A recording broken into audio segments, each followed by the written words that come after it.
Yuval Harari is an Israeli historian and public intellectual. He became a literary phenomenon with his best-selling books, Sapiens and Homo Deus. Since the Hamas attack on October 7th and Israel's response, he's written op-eds in the Washington Post and Time magazine, outlining his thoughts on the crisis, lessons for democracies around the world, and his hopes for peace between Israelis and Palestinians moving forward. Yuval Harari, thank you for being here. I appreciate it very much. Thank you. It's good to be here. Obviously, October 7th is now known as the worst slaughter of Jewish people since the Holocaust. What do you think Hamas was trying to accomplish there? I think besides killing as many civilians as possible, the long-term aim of Hamas was to destroy all chance for peace, because the immediate geopolitical background to this attack was that Israel was very, very close to a historical peace treaty with Saudi Arabia, which was supposed to normalize relations between Israel and most of the Arab world, and also to restart the Israeli-Palestinian peace process and to immediately alleviate some of the suffering of millions of Palestinians under Israeli occupation.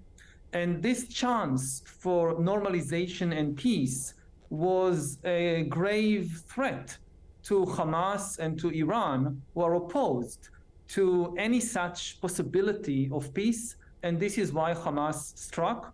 And Hamas intended not just to foil the immediate peace treaty, but to sow seeds of hatred in the minds of millions of people to ensure that there will not be peace for generations to come.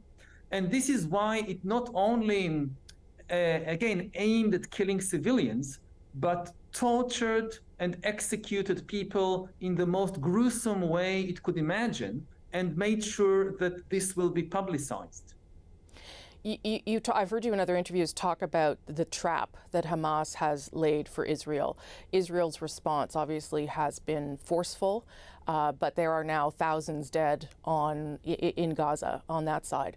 What do you mean when you talk about the trap? Because Hamas's intention is to destroy all chances for future peace, it really counted on a very forceful Israeli response. Again, I think it should be clear that Israel has not just a right, it has a duty to defend its citizens, and that people, there are tens of thousands of refugees now within Israel, people who fled their homes all around the Gaza Strip, and they cannot go back there as long as you have a terrorist and armed terrorist organization like Hamas on their doorstep. So Israel needs to disarm Hamas, but at the same time, should be clear that the war is not against the Palestinian people. To fall into Hamas's trap is to wage a war against all Palestinians in a way that will make any future reconciliation impossible. So Israel, in this sense, is fighting on two fronts. On the one hand, yes, it has to disarm Hamas.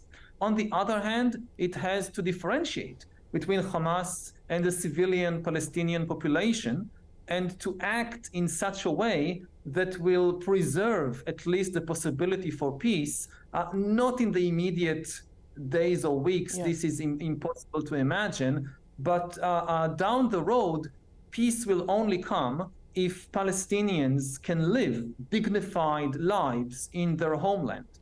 I spoke last Sunday to opposition leader Yair Lapid about whether Benjamin Netanyahu and his government let down Israelis. He wasn't willing to criticize Netanyahu very much, said that they were focused on unity, which you can understand. Yeah. But do you think Absolutely. That Prime Minister Netanyahu let down Israelis and is potentially still doing that now?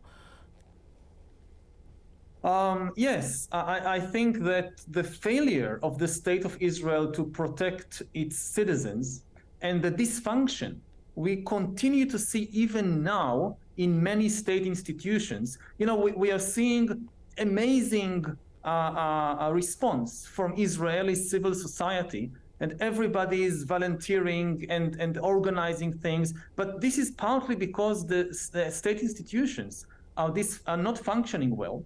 And this is the result of being ruled for 14 years, close to 14 years, by a populist strongman, Benjamin Netanyahu, who built his political career, like other populist strongmen around the world, on dividing the nation against itself, on attacking and weakening any state institutions that could limit his power, and on attacking the serving elites of the state as deep state traitors. I mean, the people who are foremost in serving the state, in the security forces, in the courts, in government agencies, were for years vilified as deep state traitors. And this weakened the state, and it's to a large degree the deep cause of many of the problems Israel now faces. And this is a lesson not just for Israelis, but for democracies all over the world, that if you elect these kinds of populists who are undermining state institutions, the results, when you need the state most, it will not be there. What, as we wait for a ground offensive to begin, there have been a couple of signs, the release of 2 hostages, a number of relief trucks have gotten through at Rafah for the Palestinians. But it does seem as though this is going to be a long conflict. I wonder, what is your biggest concern right now about that? You've talked about how it's impossible to talk about peace right now given the pain that people are going through. But what is your biggest concern right now? The immediate concern is that the fire that began with the Hamas attack will spread to more and more regions in the Middle East. And maybe fire is not the right metaphor, because Hamas codenamed the attack of the 7th of October Tufan, which in Arabic means the flood. And this is a reference to the biblical flood.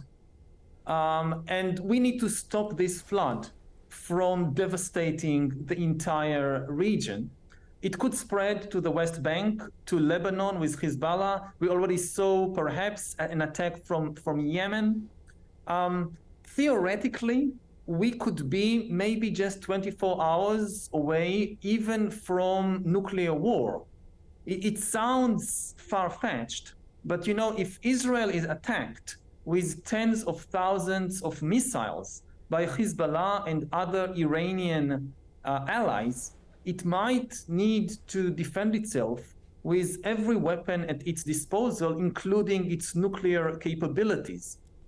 And again, this could spread far, far beyond the immediate conflict between Israel and Hamas. We usually think of military force as something that destroys, but at present, the United States is sending a lot of military power to the area, like the 2 aircraft carriers, with the aim of deterring and de-escalating. And I hope that every other power that has some kind of leverage over what is happening will use this to de-escalate the conflict. Yuval Harari, thank you so much for your time. I appreciate it very much. Thank you.